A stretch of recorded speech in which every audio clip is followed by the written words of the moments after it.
दोस्तों, क्या आपको भी सपने में मरे हुए लोग दिखाई देते हैं? किसी को अपने मरे हुए पिताश्री सपने में दर्शन देते हैं तो किसी को अपनी मृत माता के दर्शन होते हैं। शायद आपने भी सपने में मृत परिजनों को अवश्य देखा होगा, लेकिन सुबह उठने के बाद आप उस सपने को दुर्लक्ष्य कर देते हैं। क्या अपने मन में कभी ऐसा विचार आया कि आपको ऐसा सपना क्यों दिखाई दिया? इस सपने का अर्थ क्या हो सकता है? लेकिन दोस्तों, क्या आप जानते हैं, सपने में मरे हुए परिजन दिखाई देने पर हमें महत्वपूर्ण संकेत भी मिलते हैं। सपने में मृत परिजन दिखाई देना कोई आम बात नहीं है। इसके पीछे गहरा रहस्य छिपा हुआ है, जिनका वर्णन हमारे पुराणों में किया गया है। आज हम आपको उन्हीं महत्वपूर्ण संकेतों के विषय में बताने जा रहे हैं, इसीलिए आप इस वीडियो को पूरा जरूर देखिए, क्योंकि आधा अधूरा ज्ञान घातक हो सकता है। आज की इस प्रस्तुति में हम आपको पितृपक्ष में सबसे अधिक सुनी जाने वाली एक ऐसी महान कथा सुनाने जा रहे हैं। इस कथा के माध्यम से आपको समझ में आ जाएगा कि सपने में मरे हुए लोग देखने का क्या अर्थ होता है। अगर सपने में मरे हुए लोग दिखाई देते हैं तो हमें बहुत ही महत्वपूर्ण संकेत मिलते हैं। दोस्तों, कथा को शुरू करने से पहले आप सभी से रिक्वेस्ट है कि आप इस वीडियो को लाइक जरूर करें और कमेंट में जय श्री कृष्ण अवश्य लिखें। तो चलिए आपको सुनाते हैं वह प्राचीन महान कथा। इस कथा को सुनने मात्र से ही पितरों की कृपा प्राप्त होती है। आइए सुनते हैं वह कथा। दोस्तों, एक बार देवर्षि नारद यमराज से मिलने के लिए यमलोक जाते हैं। यमराज देवर्षि नारद का बड़े प्रेम से आदर एवं सत्कार करते हैं और उन्हें प्रणाम करते हुए पूछने लगते हैं, हे देवर्षि, यमपुरी में आपका स्वागत है। आपके दर्शन से आज मैं धन्य हुआ और आपके चरण पड़ने से यमपुरी की शोभा बढ़ गई है। इस प्रकार से यमराज के द्वारा स्वागत किए जाने पर देवर्षि नारद प्रसन्न होते हैं और यमराज को भी प्रणाम करते हैं और कहते हैं, हे मृत्यु के देवता यमराज, आपको भी मेरा प्रणाम है। आपके आदर सत्कार से हम अत्यंत प्रसन्न हुए। फिर यमराज नारद जी से कहते हैं, हे देवर्षि, आज आपका यमलोक में आने का क्या प्रयोजन है? अवश्य ही कोई महत्वपूर्ण कार्य अथवा कोई महत्वपूर्ण समाचार लेकर आप आए होंगे, या फिर हमसे कोई भूल तो नहीं हुई है? कृपया बताइए, मैं आपकी क्या सेवा कर सकता हूं? तब देवर्षि नारद कहते हैं, हे धर्मराज, आप तो मृत्यु के तथा न्याय के देवता हैं। आप तीनों लोकों के सभी जीवित और मृत प्राणियों का लेखा जोखा रखते हैं। आपको समस्त चराचरों के भूत और भविष्य का भी ज्ञान है। इसीलिए मैं आपके पास कुछ शंका लेकर आया हूं, जिसे दूर करने की कृपा करे। फिर यमराज कहते हैं, हे देवर्षि, आप सत्य कहते हो। हम तीनों लोकों में निवास करने वाले सभी जीवित और मृत प्राणियों का लेखा जोखा अवश्य रखते हैं, किंतु आपके मन की बात जानना हमारे बस का नहीं है। आप तो तीनों लोकों की खबर रखते हैं। आप भगवान विष्णु के सबसे प्रिय भक्त हैं। आप समस्त शास्त्रों का भी ज्ञान रखते हैं, किंतु अगर आप मुझसे कुछ जानना चाहते हैं तो मैं अवश्य ही आपकी सहायता करूंगा। हे देवर्षि, आपकी जो भी शंका और प्रश्न है, आप निसंकोच पूछ सकते हैं। मैं अपने सामर्थ्य के अनुसार उनका जवाब देने का प्रयास अवश्य ही करूंगा। देवर्षि नारद कहते हैं, हे यमराज, मैं पृथ्वी लोक का भ्रमण करके आया हूं। मैंने पिशाच, प्रेत, कूष्मांड, वेताल, चुड़ैल, पिशाचिनी आदि प्रकार की कई विचित्र चीजें देखी हैं, जो जंगल में निवास करती है। इसके साथ ही मैंने देखा है, ये सभी दुष्ट शक्तियां मनुष्यों को परेशान करती है, उन्हें दुख देती है। इसका क्या कारण है? ये सभी बुरी शक्तियां मनुष्यों को क्यों परेशान करती हैं? तथा मेरे मन में अन्य एक प्रश्न है कि मनुष्य कई बार सपने में अपने पूर्वजों को देखता है, तो इसका क्या अर्थ होता है? सपने में मरे हुए लोग दिखाई देने का क्या मतलब है? इससे मनुष्य को कौन से संकेत मिलते हैं? मैं समस्त मनुष्य जाति के कल्याण के लिए इन प्रश्नों के उत्तर जानने के लिए ही आपके पास आया हूं। नारद जी के प्रश्न सुनकर यमराज कहते हैं, हे देवर्षि, आपने समस्त मानव जाति के कल्याण के लिए उचित ही प्रश्न किए हैं। मैं आपको इन सभी प्रश्नों के उत्तर अवश्य देता हूं, किंतु उससे पहले मैं आपको एक अत्यंत पवित्र कथा सुनाता हूं। इस कथा में आपको सभी प्रश्नों के उत्तर मिल जाएंगे। आप इस कथा को ध्यान से अवश्य सुने। जो भी मनुष्य इस कथा का श्रवण करता है, मैं उसके 32 अपराध माफ करता हूं। तब नारद जी कहते हैं, हे धर्मराज, आप मुझे वह महान कथा सुनाइए, मैं इसे ध्यान से सुनूंगा। तो दोस्तों, फिर यमराज देवर्षि नारद को यह महान कथा सुनाते हैं। तो चलिए आपको वह कथा सुनाते हैं। आप सभी इस कथा को ध्यान से सुनिए। एक समय की बात है, मध्य देश में एक अत्यंत शोभायमान नगरी थी, जहां पर एक सेठ अपने 4 भाइयों के साथ निवास करता था। उस सेठ का नाम धर्मण था। उसके 4 भाई सुमन, नंदन, विरचन और विभान थे। सेठ और उसके सभी भाइयों का विवाह हो चुका था और सभी बड़े प्रेम के साथ एक दूसरे के साथ रहते थे। सेठ के पास किसी चीज की कोई कमी नहीं थी। वह और उसके भाई बहुत मेहनती थे और मिलजुल कर व्यापार और खेती करते थे। पूरे नगर में सेठ के जितना कोई धनवान नहीं था। यह सारी संपत्ति सेठ को उसके पूर्वजों से ही प्राप्त हुई थी। सेठ के पूर्वज महादानी और दयावान थे। वे सभी दान धर्म तथा अनेक प्रकार के यज्ञ, हवन आदि धार्मिक कार्य किया करते थे। किंतु सेठ कंजूस स्वभाव का था और उसके अंदर पूर्वजों के लक्षण नहीं थे। सेठ न दान धर्म करता और न ही यज्ञ तथा हवन आदि कार्य करता था। सेठ ने धन तो बहुत इकट्ठा किया था, किंतु उसने कभी अपने धन का सदुपयोग नहीं किया। उसने कभी किसी को फूटी कौड़ी भी दान में नहीं दी और ना ही उसने कभी दूसरों को भोजन कराया। सेठ के पूर्वज तो मंदिरों में भंडारा दिया करते थे, गरीबों को वस्त्र तथा अन्न का दान किया करते थे, लेकिन सेठ ने अपने पूर्वजों का कभी अनुसरण नहीं किया। वह हमेशा ही धन कमाने में और धन का संचय करने में लगा रहता था, जिससे उसके पास बहुत सारी धन संपत्ति तो हो गई, लेकिन उसके पूर्वज उससे बहुत दुखी और नाराज हो गए। फिर पितृपक्ष आया। पितृपक्ष में सभी पूर्वज अपने पुत्रों के द्वारा श्राद्ध और तर्पण की अपेक्षा कर रहे थे, किंतु उनके किसी भी पुत्र ने अपने पूर्वजों के लिए न श्राद्ध किया और न ही तर्पण किया। उन्होंने न दान धर्म किया और न ही किसी भूखे प्राणी को भोजन कराया। अपने पुत्रों को ऐसी दुष्टता देखकर सभी पितृगण अत्यंत दुखी हुए। सेठ के पूर्वजों को अपने पुत्र का व्यवहार ठीक नहीं लगता था। इसी कारण से वे पितृलोक में भी दुखी ही रहा करते थे। धन कमाने के लालच में सेठ इतना उन्मत्त हो गया कि वह अपने पूर्वजों को भी भूल गया और उसने अपने पूर्वजों का श्राद्ध तथा तर्पण आदि कार्य करना भी बंद कर दिया, जिससे उसके पूर्वजों की आत्मा की तृप्ति नहीं होती थी। वे अपने पुत्र के ऐसे व्यवहार से दुखी रहने लगे। फिर एक दिन उस सेठ के पूर्वज चर्चा करते हैं। वे एक दूसरे से कहने लगते हैं, हमारा बड़ा ही दुर्भाग्य है जो हमारे कुल में इतने स्वार्थी और लालची पुत्रों का जन्म हुआ है। हमारे पुत्र न हमारे लिए श्राद्ध करते हैं और न ही दान धर्म करते हैं। हमारे पुत्रों के कुकर्मों के कारण हमारा पतन हो रहा है। इस प्रकार से विचार करके वे सभी पितृ अपने पुत्रों से मिलने के लिए जाने के विषय में सोचने लगते हैं और कहते हैं, हमें यमराज के पास जाना चाहिए। अब वे ही हमारी इस समस्या का समाधान कर सकते हैं। हम सभी यमराज के पास जाकर उनसे हमारे पुत्रों को मिलने के लिए जाने की अनुमति मांगेंगे। फिर सभी पितृगण आकाश मार्ग से उड़ते हुए पितृलोक से यमलोक में यमराज के पास जाते हैं। वहां पर जाकर वे सभी यमराज को नमस्कार करते हैं।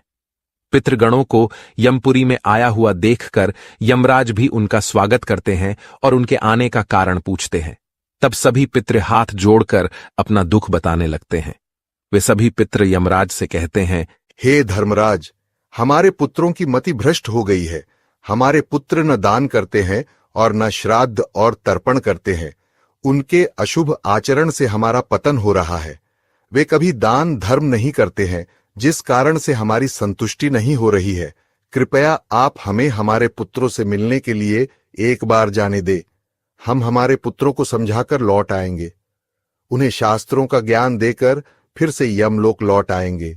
तब यमराज ने उन्हें आज्ञा देते हुए कहा, हे महात्माओं, तुम अपने पुत्र को मिलने के लिए तो नहीं जा सकते, किंतु तुम अपने पुत्र को स्वप्न के माध्यम से संकेत अवश्य दे सकते हो। इसीलिए आप सभी अपने पुत्रों को उनके सपने में जाकर संकेत देकर उन्हें अपना दुख समझा सकते हैं। फिर वे सभी पितृ इस बात पर सहमत हो जाते हैं और एक एक करके अपने सभी पुत्रों के सपनों में जाकर उन्हें दर्शन देते हैं। सबसे पहले वे अपने बड़े पुत्र के अर्थात उस सेठ धर्मण के सपने में उसे दर्शन देते हैं और उसे संकेत देते हैं, किंतु उनका बड़ा पुत्र उनके संकेतों को समझ नहीं पाता है, दूसरे दिन जागने पर वह उस सपने को भूल जाता है और अपने पितरों के द्वारा दिए गए संकेतों को भी नजरअंदाज कर देता है। इससे वे सभी पितृगण फिर से निराश हो जाते हैं और फिर सभी पितृगण अन्य पुत्रों के सपनों में जाकर भी उन्हें दर्शन देने लगते हैं तथा उन्हें अनेक प्रकार के संकेत भी देते हैं, लेकिन उनके बाकी पुत्र भी उन संकेतों को दुर्लक्ष्य कर देते हैं।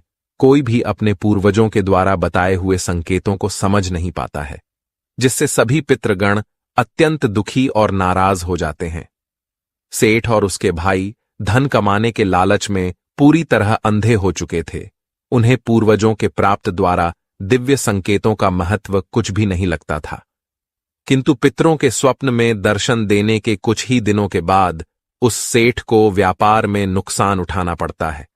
उसे व्यापार में बहुत ज्यादा घाटा होने लगता है, जिससे उसकी सारी धन संपत्ति नष्ट हो जाती है। सभी भाइयों में वाद विवाद और लड़ाई झगड़े होने लगते हैं। पूर्वजों द्वारा जमा की हुई सारी जमीन जायदाद को वे बेच डालते हैं और पूरी तरह से बर्बाद हो जाते हैं। सभी भाई एक दूसरे से अलग हो जाते हैं और अपना अपना पेट पालने में लग जाते हैं। उधर स्वर्गलोक में पितरों को अपने पुत्रों की ऐसी दुर्गति देखकर बहुत पीड़ा होने लगती है। सभी पितृगण अत्यंत दुखी और उदास हो जाते हैं।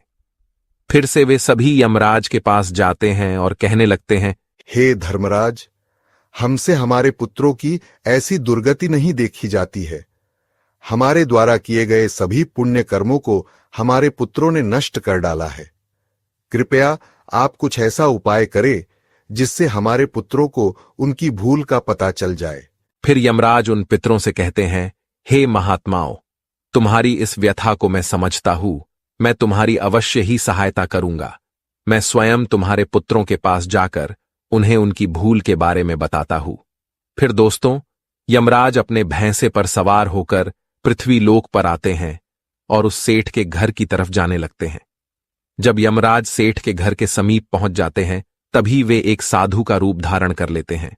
सबसे पहले वे उस सेठ के घर पर जाते हैं तो वह सेठ अत्यंत बीमार पड़ा हुआ होता है। द्वार पर जाकर यमराज कहने लगते हैं, भिक्षाम देही, भिक्षाम देही, क्या घर में कोई है?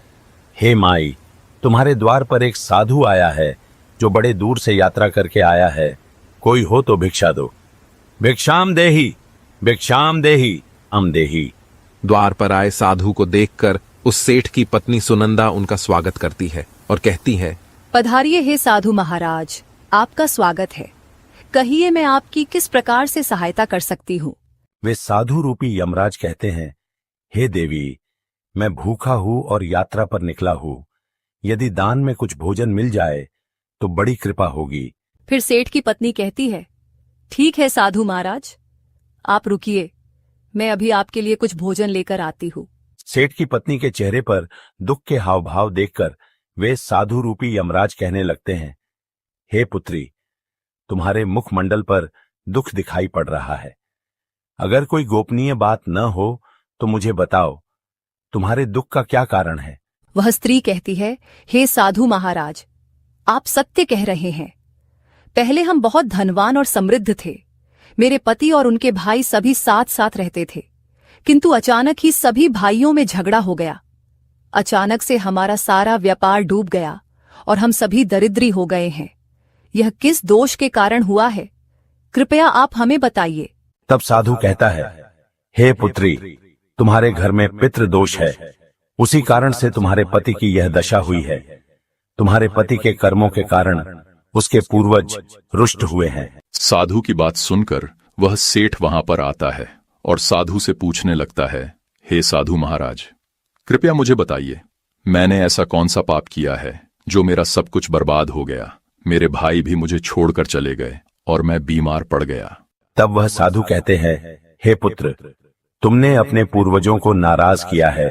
तुम्हारे पूर्वजों ने जो संपत्ति और पुण्य अर्जित किया था, उसे तुमने और तुम्हारे भाइयों ने नष्ट कर दिया। इसी कारण से तुम्हारी यह दुर्गति हुई है। तुम लोगों ने अपने पितरों का श्राद्ध नहीं किया, उनका तर्पण नहीं किया।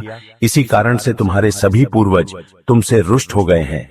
तुम्हारे पूर्वजों ने सपने में आकर तुम्हें कई महत्वपूर्ण संकेत दिए थे, किंतु तुमने उन संकेतों को दुर्लक्ष्य कर दिया और अपने पूर्वजों को अपमानित किया है। यही कारण है कि तुम्हारा सारा वैभव नष्ट हो चुका है। इस प्रकार से उस साधु के द्वारा बताने पर उस सेठ को सब कुछ पता चल जाता है। उसे याद आता है कि उसके सपने में उसके पूर्वजों ने उसे दर्शन दिए थे।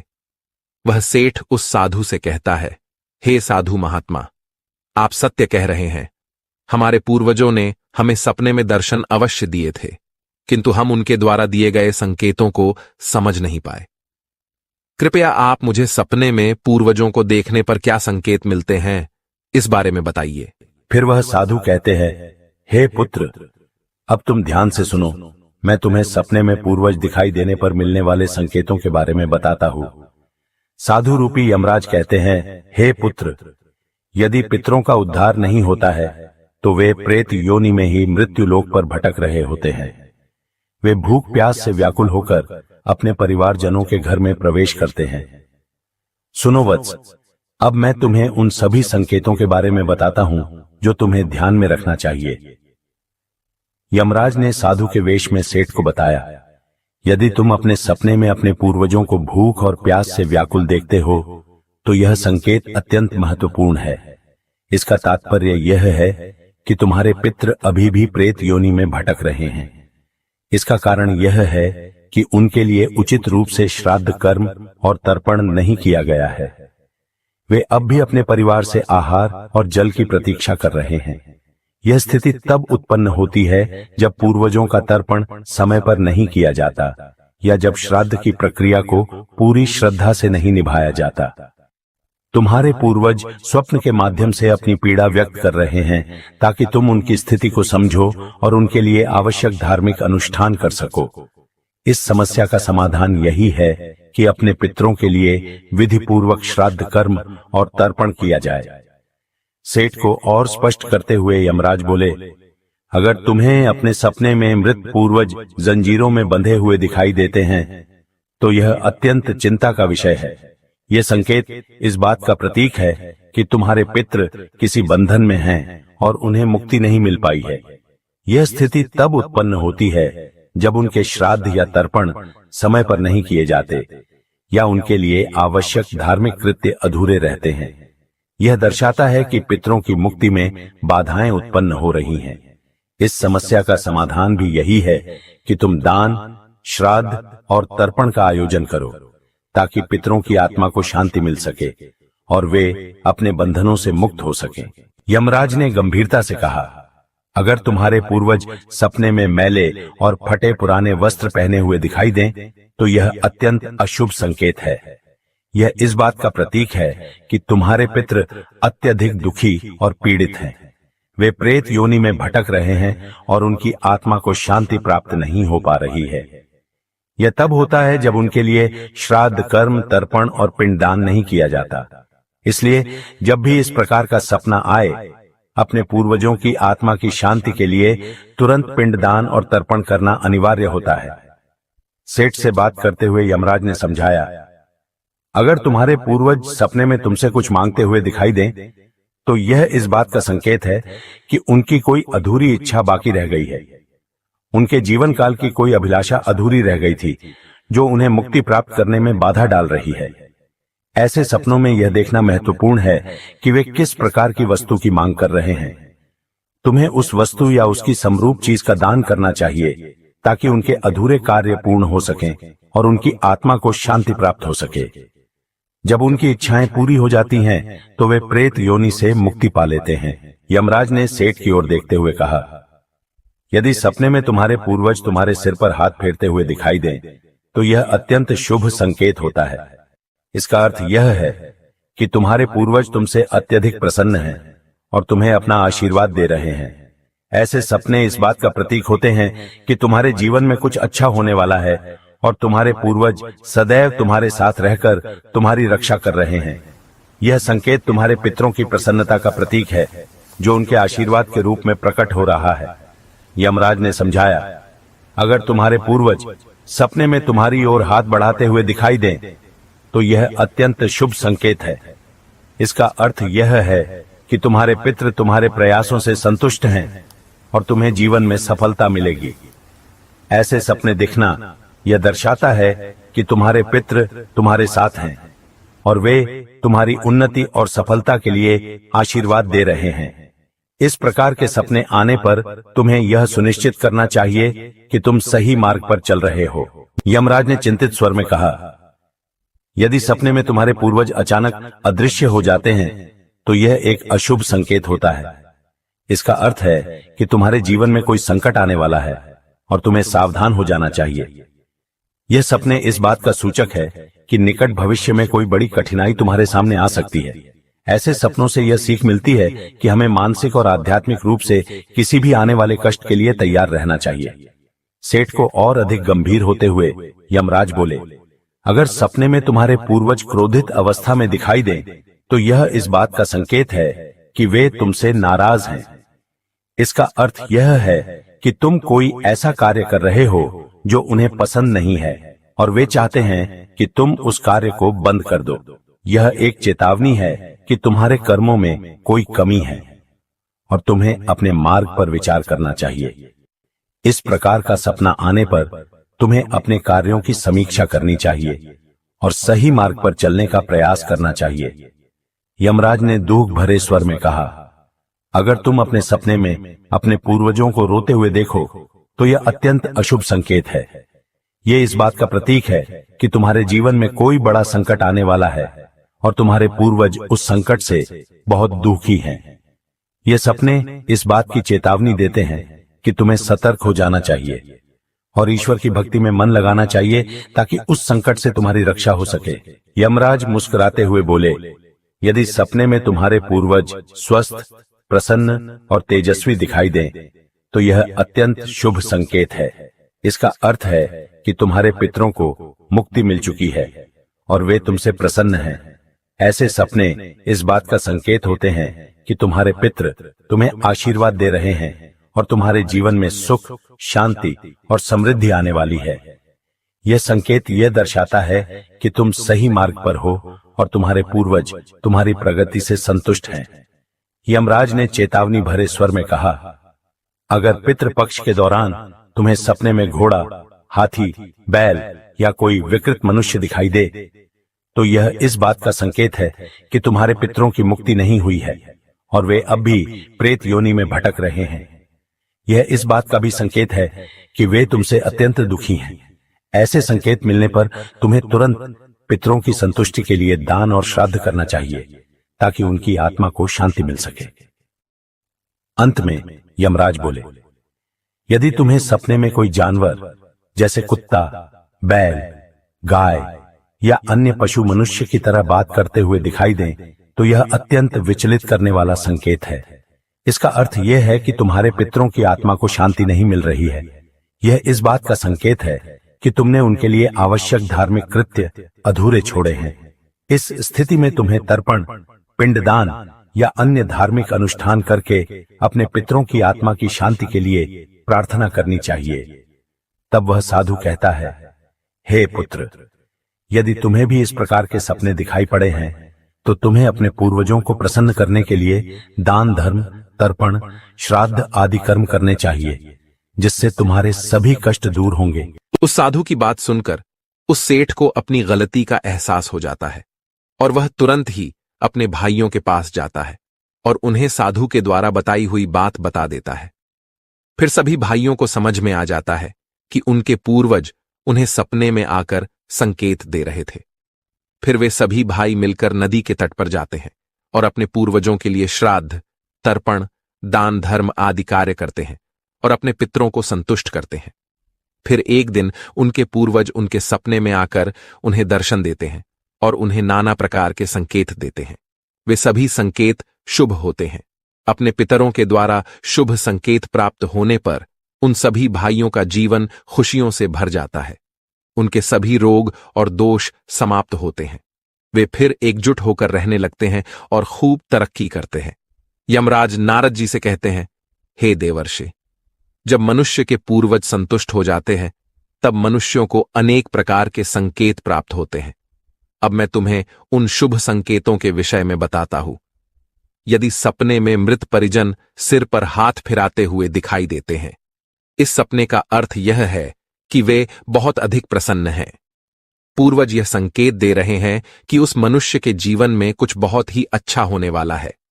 यदि पूर्वज मनुष्य की ओर हाथ बढ़ाते हुए दिखाई देते हैं तो पूर्वज यह संकेत दे रहे हैं कि मनुष्य जो भी काम कर रहे हैं उससे वे संतुष्ट हैं और उसे उस कार्य में अवश्य ही सफलता प्राप्त होगी। यदि सपने में पूर्वज स्वस्थ दिखाई देते हैं, उनके मुखमंडल पर तेज दिखाई देता है और उनके वस्त्र चमकीले और सफेद रंग के होते हैं, तो उन पितरों को मुक्ति मिल चुकी है, ऐसा समझना चाहिए। अगर सपने में पूर्वज दूर आकाश में बादलों पर बैठे हुए दिखाई देते हैं तो यह शुभ संकेत है। मनुष्य के पूर्वज अत्यंत प्रसन्न है और उसे आशीर्वाद दे रहे हैं। इस प्रकार से उन सभी भाइयों को पूर्वजों के द्वारा शुभ संकेत प्राप्त होते हैं और उनका खोया हुआ सारा धन और संपत्ति उन्हें वापस मिल जाते हैं और सभी भाई मिलजुल कर एक साथ रहने लगते हैं और सुखपूर्वक 100 वर्षों तक जीवन व्यतीत करके दिव्य विमानों में बैठकर पितृलोक चले जाते हैं। तो दोस्तों, इस प्रकार से यमराज ने देवर्षि नारद को पितरों के द्वारा मिलने वाले संकेत बताए हैं।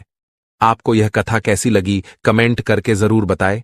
जानकारी अच्छी लगी तो वीडियो को लाइक करें और कमेंट में जय श्री कृष्ण जरूर लिखें। साथ ही चैनल को सब्सक्राइब करें। आप सब